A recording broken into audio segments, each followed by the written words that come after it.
Happy Trucking Channel everyone. Welcome back sa ating lahat guys. So maraming salamat nga pala sa mga suportang ibinibigay nyo sa ating channel guys. So ayan, nakikita nyo guys, Euro 5 2 units na 10-wheeler wing van. Ayan, napakaganda guys, napakakinis.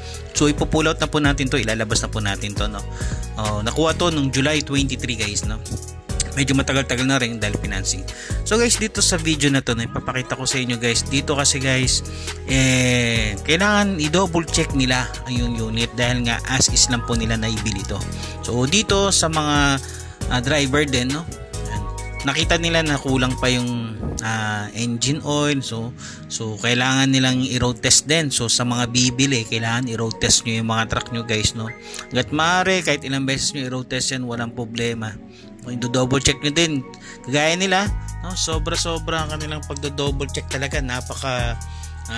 Napakahigpit nila pagdating sa truck. So ito, nauna muna itong truck na to, yun, yung hindi bubble top. Dito guys, maganda yung performance niya, na ipinapakita na itong truck na to dahil nga talagang todo bigay, and then ito naman yung kanyang bubble top naman na nakuha nila. So papakita ko habang niro-road test, papakita ko sa inyo yung loob ng cabin kagaya nito.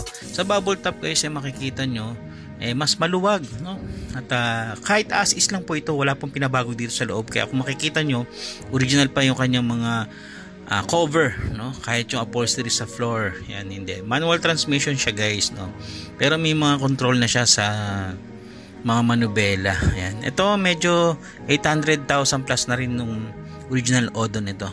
Pero pag dito sa mga Euro 5, parang nakakotse talaga, alas yung control ng unit. And then ito naman yung hindi bubble top, pare-pares po sila 3-step. Yung itong bubble top na yung tinesting, wala naging problema. Maganda, napaka-smooth, talaga yung power niya guys, talagang ibibigay niya pag mga Euro 5, Dito sa Euro 5 na hindi bubble top guys, ganito naman ang itsura ng cabin.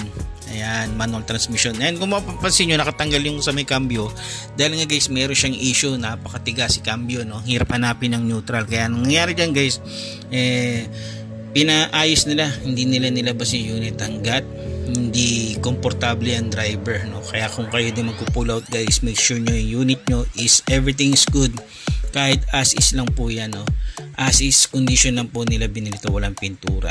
Dito dinouble check nila yung wing van ng mga truck nila dahil minsan nga guys, may mga minor din talaga na syempre gagamitin nyo na lang, bakit hindi nyo pa i-check ng maayos gagaya nung ginagawa nila. At dito binilan na rin nila ng emblem na Isuzu, mga nasa 600 plus lang yan local, pero sabi ko kung mas maganda pag sila shopping, mas mura sa 300 plus lang. And then ito, pangalawang road test nila ulit, yan. Nang matapos na yan, nagkapirmahan na.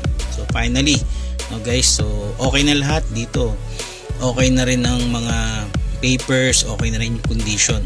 And then shoutout kay Boss June, siya yung magdadrive nung bubble top. Yan.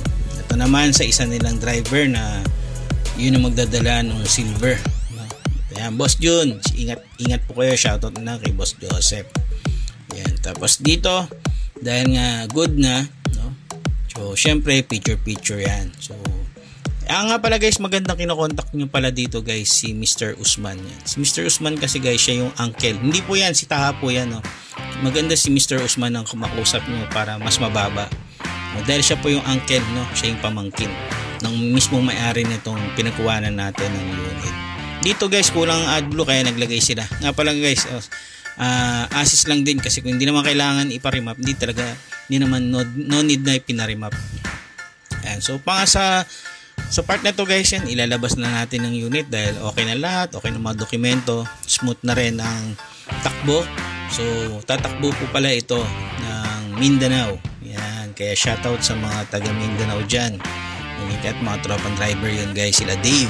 So ito naman yung pangalawa, so smooth, nice and smoothly lang sa pag-pull out, talagang double check lang talagang maigi, dahil nga assist lang po nila kinuha to, ayaw na nila magkaroon ng aberya sa daan. Ayan, ito na ang unit. So finally, mailalabas na rin nila, tagal-tagal na rin ang financing pala nila ay Oryx. So guys, sa mga nagtatanong, pwede po tayong magbigay sa inyo ng mga ganitong klaseng truck na napakaganda. No, kahit 30 tons pa karga nyo guys, kayang-kaya nitong Euro 5 nito. No, kaya huwag kayong mag-alala. Kahit naka-airbag po ito, dalang airbag nito ay malaki. Hindi kayo basta-basta mapuputukan.